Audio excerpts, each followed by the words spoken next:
Yeah, still, working on trying to get the swelling down. He's listed as doubtful for tomorrow. He's not here today. He got treatment outside of our facility today. And we listed as doubtful tomorrow. Did you practice fully today as a team? Yeah, we didn't do live, but we did a pretty extended shell defense portion. To really try to get our guys connected on a lot of our defensive coverages. Frank, with LeBron, is my understanding correct that it is more of it's preventative now, where like the swelling what he's dealing with now could create an injury if he played through it, as opposed to there's actually something currently that would prevent him from playing? Correct. Okay. Yep. Frank, just the fourth quarter of the last game, when you look at the tape, what kind of stands out to you about how they got away? Yeah, well, they got a great offense, with one of the best three-point shooting support systems around an elite scorer. And, to be right on point with all of your coverages. With a guy like that, you have to keep scoring. And, we missed a ton of early open looks at the start of the fourth, that kept them from closing the gap. But, there's a few different ways we try to approach a guy like Trey.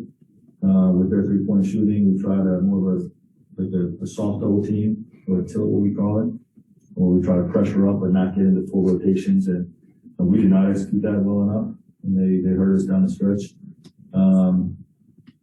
But it's just one of those situations that's disappointing for our guys because we came out with the right disposition to win a game, played well enough to win, we just didn't finish. AD talked about how frustrated he was about not being able to close games, and obviously you guys had a bunch of fourth quarters on this trip where you were very close. Was that emphasized at all in practice today in any way, or do you hope that sort of improves with? I think every game on this trip was different. I think we lost in different ways. So we really just focused on the last game. Right. What's the push and pull like for you and your staff, or the organization, to know that you need LeBron healthy in the long term to accomplish your goal, but also recognize that in the short term, however much time misses, it makes putting yourself in a good position to accomplish that goal even harder? Well, the number one goal is that he's healthy for the long haul, and everything else is less important after that. What we have to do is we have to win games when it's out. That's what it comes down to. We have enough. We've been close the last couple. We haven't gotten over the hump, and we got to get back home and put together some wins until he returns. Frank, you guys started Malik for the run out. It obviously probably for more scoring punch. Is that something while he's out? Is that a look that you like? Something that you think you guys will continue to do? Yeah, I think so. We haven't said on the starting lineup for tomorrow, but 33 points since he started last game, so I would say he's likely going to be starting again. And he picks up a big chunk of the scoring load, with Ron out. We lose him in the second unit, and that's something that's been a positive of ours. Actually, Dirk subbed him, where you get him out early in the third the other night, the second half in Atlanta, so we had him with the starters, but also with the second unit. When the player's that hot, you try to maximize his usage, but I would say he's like to stay in the starting lineup. Yes. Is there something, knowing that, on one hand, production is production, right? And getting as much as important. Obviously, when you think big picture of this team, there may be players who are better fits when you have X amount of, when you have LeBron, AD, Russ, or offensive-minded players. Are you still kind of juggling that with Malik, or do you think his real role on this team is sort of bench scorer? That's the cleanest sort of path forwards for him. Yeah, I'm not locked into it, to be honest with you. We're gonna have Russ, Ron, and AD, and we need shooters and defenders around them. So that could be Stanley and Avery, it could be Trevor, it could be Austin, Malik as a scorer. We want to find is just the right balance once we're fully healthy, but we haven't had that chance. So, once we have all three of those guys in there, we can look at what those lineups look like around them. What's this process going to be like for LeBron when he does come back? Does it go into you, him, training staff, his people? How do you guys make that final decision?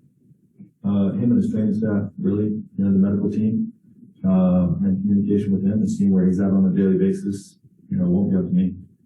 Is he someone that tries to push the envelope a little bit more, or does he listen to all of those things? I'm sure he wants to be back as soon as possible, but obviously he's going to listen to the medical recommendation of what's best long term.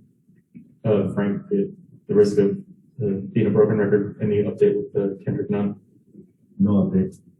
I'm not sure if he got on the court today or not. Frank, AD's had a couple of big offensive performances back to back. Did you learn anything about how to use him maybe differently during the time that he was out that you guys have kind of implemented now that he's starting to find this kind of offensive rhythm? Well, I just think the way Braun played the center position while he was out, how we played as a group with an open paint. There's some things that we adjusted during that stretch while he was out that, hopefully he will benefit from. It seems like he benefited from it in a few games that he's been back. But, I think it's part with, some of the things we unlocked with Braun playing there, and part of it just as a general theme of, for our team, with the personnel of this year's team and Russ's ability to get downhill in the paint and what Braun and AD can do, playing with a more open paint is something that stylistically we hope to benefit Anthony is. Mike?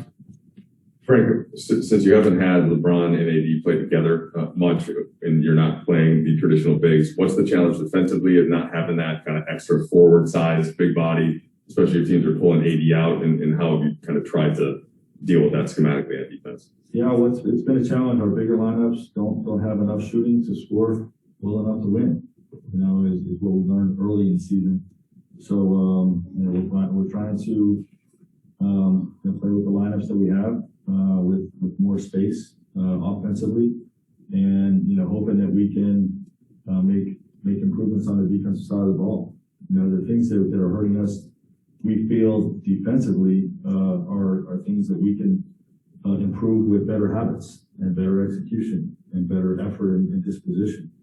Which has been there at times, but not enough. But ideally, we want to have the flexibility to play defensively bigger lineups against certain matchups, and to have a more set rotation of being smaller as much of the league is playing small.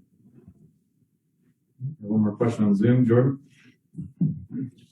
Hey, Coach. I know Dan asked you a little bit about Malik, but wanted to ask you about you've been using a lot of guard-to-guard screen actions with him and Russ. Wanted to get your thoughts on that. And also Malik as a playmaker. He had 5 assists last game, made some good assist reads, and played well in transition. Just wanted to get your thoughts on that. Yeah, well, teams don't want to switch smaller guys onto Russ. So Malik will have guys like Trae Young on him frequently. So we'll try to bring him into screens. And Malik's been effective in just about every way you can be offensively, being a recipient as a screener, ball handling as a screener, shooting on the backside, and playmaking, with the pass as well, in particular on some of his lob passes. So, he's really given us a big lift, and we'll continue to use him that way.